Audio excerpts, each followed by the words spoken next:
और इस समय बिहार से फिर बड़ी खबर हम लेकर हाजिर हो गए हैं और बिहार में इस तरीके से पूरे देखा जाए तो कमल खिल चुका है और तीर जो था वो एकदम निकल चुका, मतलब कमल और तीर का जो साथ था वो एकदम बना रहेगा। और अगर हम ये कह दें कि आज जो न्यूज़ 7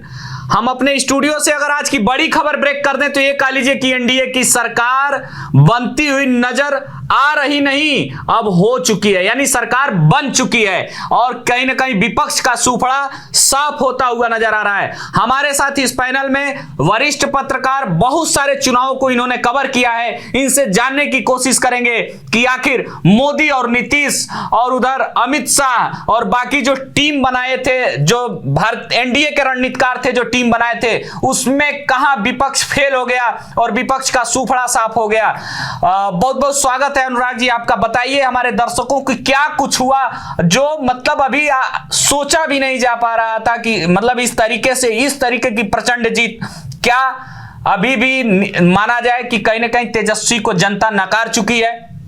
बिल्कुल अनूप जी, जैसा कि एग्जिट पोल नतीजे बता रहे थे, ठीक कुछ वैसी ही रियलिटी आज सामने आई है। एक्चुअल रिजल्ट आप देख रहे होंगे, जिस तरीके से बीजेपी को लगातार बढ़त है, बढ़त इतनी है कि जेडीयू से भी आगे निकल गई है, 90+ सीटों पर वो लीड कर रही है। यानी कि ये माना जाए, देखिए बड़ी खबर ब्रेक कर रहे हैं अनुराग जी के माध्यम से। अगर मैं खबर को ब्रेक करूं तो बड़े भाई की भूमिका में अब भारतीय जनता पार्टी आ चुकी है, जहां की पहले भी हम लोग ग्राउंड रिपोर्ट कह रहे, हम लोग अगर पीछे जब आपसे हम चर्चा कर रहे थे तो मैंने यही कहा था कि हो सकता है कि भाजपा की सीटें बढ़ सकती हैं पहले की अपेक्षा, तो वो बढ़ती हुई नजर आ रही है, यानी बड़े भाई की भूमिका में भारतीय जनता पार्टी आ चुकी है। क्यों अनुराग? बिल्कुल, जिस तरीके से आप देख रहे होगे अनु भाई कि इस पूरे मसले में जिस तरह से बीजेपी ने एक पूरी स्ट्रेटजी सेट की थी। आप नीतीश कुमार की बात करते हैं, नीतीश कुमार को कभी इन्होंने ये नहीं कहा कि सीएम कैंडिडेट है हमारे, तो नीतीश कुमार अपने अकेले दम पर जेडीयू को आगे लेकर आए। बीजेपी ने जिस तरीके से पूरे 2 महीने एक ऐसे पूरा मत डाला बिहार को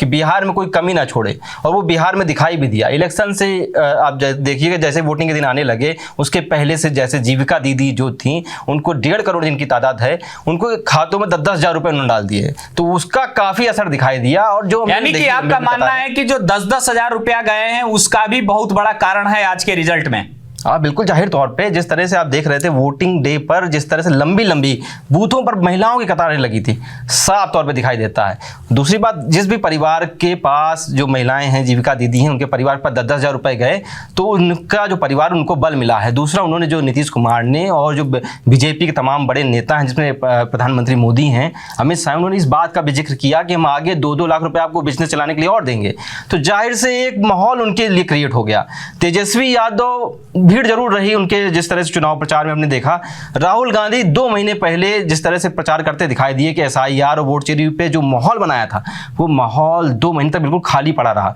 उसी दरमियान जिस तरीके से बीजेपी ने अपनी पूरी ताकत झोंक दी, अमित शाह की बात करें, प्रधानमंत्री की बात करें या योगी आदित्यनाथ की बात करें, पूरा कुनबा बीजेपी का बिहार में जी बिल्कुल, मैं वही कहने जा रहा था कि क्या जो अभी चूंकि बिहार और यूपी एकदम सटा हुआ है,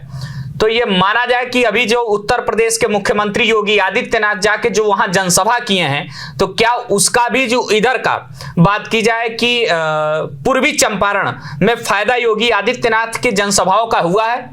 बिल्कुल, जाहिर तौर पे जिस तरीके से इधर पोलिंग यानी हिंदू वोटों को ये इकट्ठा करने में सफल रहे हैं। बिल्कुल, जिस तरह से आप कहते हैं कि जो फर्स्ट फेज का वोट था तो करीब 65% तक पहुंच गया, तो लोगों ने कहा कि पोलिंग परसेंटेज बढ़ा है तो एंटी इनकम्बेंसी है, लेकिन ये प्रो एंटी इनकम्बेंसी थी। जिस तरह से देखा गया, नीतीश कुमार के नाम पर लोगों ने वोट डाला, बीजेपी के नाम पे वोट डाला, जंगल राज के खिलाफ वोट डाला, तेजस्वी तमाम तरह का माहौल बनाते रहे, यहाँ तक कि जो उनकी आरजेडी है, जिसके पोस्टर बॉय लालू यादव हुआ करते थे, उनको उन्होंने दरकिनार करके खुद वो आगे आए कि उन्होंने अपने बलबूते पूरा चुनाव लड़ा। उन्होंने जो कोशिश की वो एक तरह से कह सकते हैं कि वोटरों ने नकार दी, क्योंकि तमाम लोग इकट्ठे तो हुए लेकिन उन पर भरोसा किसी ने नहीं जताया। जब वोटर डे आया, यानी कि जो पिछले जैसा कि कहा जा रहा था कि सुशासन बाबू वर्सेज जो लालू यादव के लेकर चल रहा था कि जिस तरीके से राबड़ी और लालू की सरकार में जो कहीं ना कहीं बिहार था, उस बिहार को फिर बनने मत दीजिए, ऐसा प्रधानमंत्री ने भी कहा, नीतीश कुमार ने भी अपने मंचों से कहा, अमित शाह तो चूंकि वहीं जाके जमे हुए थे और वो पल पल की रिपोर्ट ले रहे थे, हर विधानसभा की रिपोर्ट ले रहे थे, और वहीं इस तरीके से भारतीय जनता पार्टी ने जिस तरीके से बीच के पड़ाव में फायर ब्रांड नेता माने जाते हैं योगी आदित्यनाथ, और जाके वहां जिस तरीके से इधर पश्चिमी चंपारण हो या पूर्वी चंपारण, ज्यादातर मैं बेतिया की इधर की बात करूं, लगातार इनकी जनसभाएं लगी हुई थी, तो वो कहीं ना कहीं सफलता मिलती हुई नजर आ रही है। जिस तरीके से एक रणनीति बनाया था एनडीए के लोगों ने, वो कहीं ना कहीं अब लग रहा है कि फिर से सरकार बनाने में जो वो सफल हो रहे हैं, यानी उनकी रणनीति भी सफल हुई है।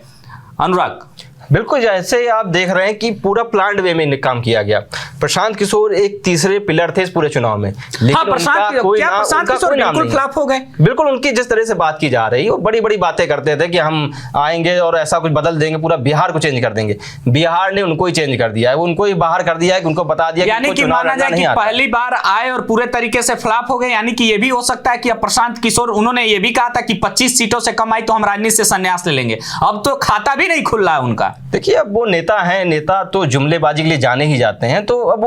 वो पॉलिटिकल स्ट्रेटेजिकल माइंड नहीं रह गया है। अब वो आज की तारीख में वो पॉलिटिक्स में है, और जाहिर तौर से ये बातें अब उनका पीछा छोड़ेंगी नहीं। मीडिया उनसे पूछेगी कि आप तो कहते थे नीतीश कुमार वापस नहीं आ रहे हैं, और आपका तो खुद ही सुपड़ा साफ हो गया है। तो उनके जो कैंडिडेट्स हैं, उनके हाल भी बहुत बुरे हैं बिहार में, वो भी कहीं लीड करते दिखाई नहीं देता। यानी कि अब ये माना जाए कि मुझे लगता है कि अब जो चुनाव होने लगे हैं और जनता शासन सत्ता में उनको ले आना चाहती है, जो सुशासन की बात करेंगे, भय भ्रष्टाचार मुक्त की बात करेंगे, सीधा बिहार के रिजल्ट को देखा जा सकता है। बिल्कुल देख सकते हैं, पिछले आप देख लीजिए 20 साल से नीतीश कुमार हैं वहां पर, तो बदलाव जो कुछ हुआ है या जो कुछ बदलाव दिख रहा है वहां की जनता के बीच में, वो नीतीश कुमार की ही देन है। तो लोग अगर कंपेयर भी करते हैं कि लालू राबड़ी के राज में क्या कुछ था बिहार और आज की देश में डेट में क्या दिखाई देता है, तो जाहिर सी बात है कि नीतीश कुमार कहीं ना कहीं अव्वल दिखाई देते हैं। उसके पीछे एक वजह डबल इंजन की सरकार भी है, उनको केंद्र से भी अच्छा खासा पैसा बिहार के लिए मिल रहा है, जिसका वो इस्तेमाल कर रहे हैं। और अकेले सिंगल नीतीश कुमार की बात करें तो उनके ऊपर कोई भी भ्रष्टाचार का इकलौता आरोप नहीं।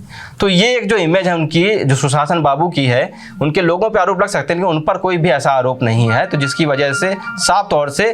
कहीं ना कहीं वो लीड करते दिखाई देते हैं। माना जाए कि अभी जो है, अभी की जो स्थिति है, वो एनडीए की सरकार तो वहां बन रही है, मगर क्या आपको लगता है कि तेजस्वी का इतने बड़े पैमाने पे फ्लॉप होना, ये तो हम लोग भी नहीं सोच पा रहे थे। और रुझान के बाद जिस तरीके से लगातार पीछे गए हैं, तेजस्वी भी पीछे जा रहे हैं, तेज प्रताप भी पीछे जा रहे हैं, और बिल्कुल मतलब ऐसा लग रहा है कि कहीं ये 12 और 15 पे ना सिमट जाए। देखिए, तेजस्वी की हालत जो आज की तारीख में पतली है, उसकी एकमात्र वजह आप राहुल गांधी को भी कह सकते हैं कि जो माहौल क्रिएट हो सकता था वो नहीं हो पाया। तो बिल्कुल वहां पर तमाम तरह के नीतीश कुमार जिस तरह से अपने आप को प्रूव कर ले गए, क्योंकि बीजेपी उनको पूरा सपोर्ट कर रही थी। नीतीश पूरे मजे हुए राजनीतिक व्यक्ति की तरह रहे, जैसा कि अभी देखा जाए कि चुनाव खत्म होने के बाद 3-4 प्रेस कॉन्फ्रेंस तेजस्वी ने किया, सोशल मीडिया पे आए, मगर वहीं चुनाव के बाद सीधे देखा जाए कि नीतीश मंदिर में गए, गुरुद्वारे गए और जाके उन्होंने चादर भी चढ़ाया, उसके बाद साफ अपने कार्यकर्ताओं से वो मिलते रहे, बहुत हू हल्ला नहीं किए। तो ये माना जाए कि ये क्या मजे हुए राजनीतिक व्यक्ति की एक बहुत बड़ा वो निशानी भी है और संदेश भी देना चाहे हैं वो।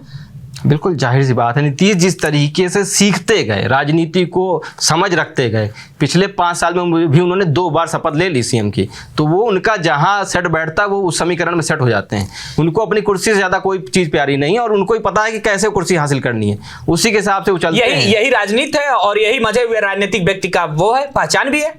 अब बिल्कुल, अगर सत्ता में नहीं रहेंगे तो फिर क्या है कि राजनीति। ये बहुत बड़ी बात आपने बताया अनुराग भाई, कि सत्ता में अगर नहीं रहेंगे तो किस बात की राजनीति। यानी सत्ता में काबिज रहेंगे नीतीश बाबू, सुशासन बाबू जो उनको कहा जाता था, और सत्ता में बने रहेंगे, यानी कि 18 तारीख को फिर से वो विधायक दल के नेता तो होंगे, मुख्यमंत्री भी बनते हुए नजर आएंगे। अब ये देखने वाली बात है कि एनडीए कितने सीटों पे आके रुकती है। अब लास्ट का जो इस समय लास्ट चरण चल रहा है, बहुत जल्दी हम लास्ट चरणों की भी खबर लेकर आपके सामने हाजिर होंगे। देखते रहिए न्यूज़ 7 हिंदी।